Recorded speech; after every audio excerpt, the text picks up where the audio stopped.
So these are my very quick thoughts about episode 2 of Homeland season 5. That was called The Tradition of Hospitality.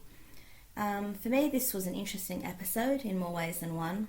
The episode started with Carrie and Otto Düring at the Lebanese-Syrian border visiting a refugee camp.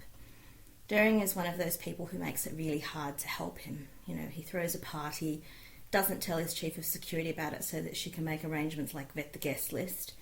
To be honest, that's pretty crappy, and if Carrie had any professional pride in her position, I think she would have quit. She tells him pretty clearly that an hour is all he has for his speech, and of course he has to push the limits. I have to say that I feel quite uncomfortable with Carrie not only doing a deal with Hezbollah, but paying them substantive amounts of money as well. It doesn't really sit right. Nonetheless, when things go pear-shaped at the press conference, as we knew they would, Carrie realises that the assassination attempt was scheduled regardless of whether Düring stayed within his allotted hour or not. So Dan made a bit of fun of this part of the show because only Carrie can spot danger. But I think, for me, that part of it is simply that she's always on high alert and she is extremely paranoid with good reason. We then see Saul and the Berlin station chief Alison Carr dealing with the aftermath of the hack that downloaded classified information from the CIA. They're watching the very annoyingly sassy Laura Sutton being interviewed on television. Alison assumes that Carrie is the source of the leak. Alison's outraged to find out that she's going to be the fall guy for the leak, so tries to get Dara Dahl to throw Saul under the bus instead of her. It's a strange technique because she should know that Saul's got more CIA lives than a cat and probably more clout than her.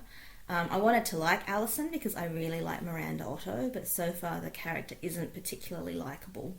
But I guess, Miranda Otto, not the other Otto, is doing the best she can.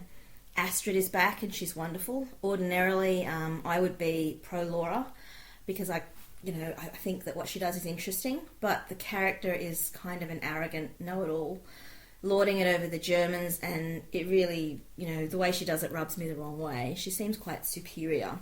So I don't hate the character, but she's definitely not as compelling as she could be, given what she does.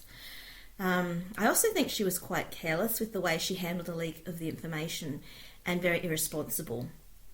She didn't seem to have any degree of journalistic responsibility because she didn't really take the time to consider the damage it was doing, and I think she should have considered selective redaction. So I think that the journalists that are truly responsible and want to get the message out there are still quite careful about balancing public interest with national security issues, and I don't get the sense that Laura did that. She just had a story and decided to, release it all. So Homeland is doing its best to show us that Quinn is gradually putting himself more and more beyond redemption. I was quite surprised that he actually killed the target, Fatima. I was expecting Homeland to weasel out on us because she was a pretty female, that either he'd not do it or we'd find out that there was something else going on. So I was surprised to find that he tracked her down and he shot her in the head without hesitation, even as she was begging him for her life. And for the record, she says bitte, which means please in German, and she doesn't say Peter, although a lot of people seem to think she said his name. I'm not overly troubled by her death. She was a bad guy recruiting young terrorists by exploiting vulnerable young women, but he was pretty cold about how he handled the hit. So that says a lot about his current state of mind and the sort of person he is right now. I was pleased that he at least made the call to make sure the girls were saved before flying to join IS. So, he intervened. But we do get it. He'll kill anyone whose name is in the postbox. He also wasn't terribly stealthy this episode, as you can see from quite a few of the gift sets on Tumblr. So I know that was so that we could sort of see him and he'd be dramatic, but he really was very terrible with his shadowing. Anyway, there were no surprises when we see Carrie's name in the letterbox, especially when we find out that she was the real target of the attack at the refugee camp. And it wasn't Otto Düring who was the target.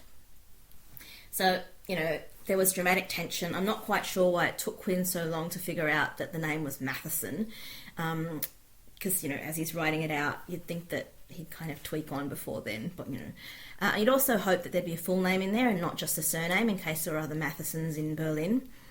I personally have no idea who put it in there. I know the theories are that Saul put it in there so that Quinn would help Carrie, that's a bit of a stretch. I'm pretty sick of the Saul being the, playing the long game, omniscient, omnipotent, almost godlike character. So it would be pretty annoying if it was Saul who put Carrie's name in the box.